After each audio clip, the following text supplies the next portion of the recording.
may mga ilang bansa na na-banned gumamit ng social media ang mga bata.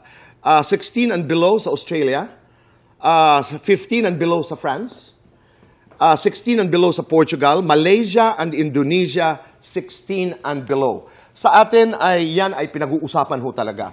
Kaya kailangan natin ang ating mga leaders, kailangan ng mga magulang, civil society to get involved. Yes, I think kailangan simbahan. din ng stronger implementation when it comes to protection ng mga bata pagdating sa internet. Oo. Yes. You know, you posted something. Kapag may sungay, disiplinahin habang bata pa. Exactly what did you mean by that?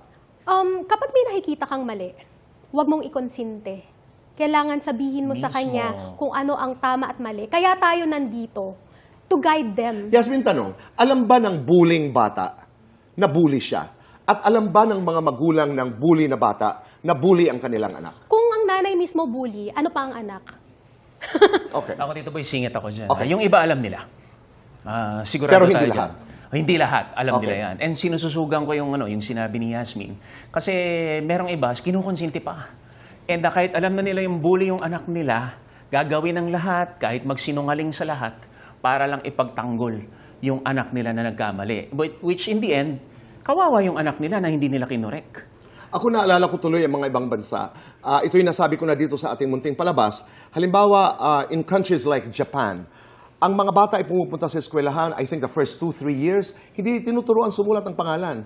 Magandang asal ang itinuturo. There are countries like South Korea, in a study, may tinatawag silang Taegyo method, na ang pagpapalaki ng bata ay responsibilidad ng komunidad. Yes. Hindi lamang ng mga magulang. Tito Boy, It it takes takes a a village Yes. to kill. Okay, mabilisan lamang. So, bali, habang pinag-uusapan natin ito, ang inyong pananaw, dapat bang iban ang online game sa mga minor de edad? Yes, no? Yes, pero calibrated. Calibrated, ikaw, Yasmin. Hindi lahat. Kasi may mga age restriction naman. Social media, dapat bang iban?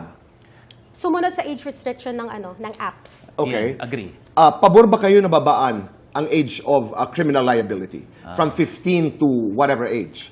Yes, pabor ako. Kung nawe-weaponize siya, I think kailangan ng amendment.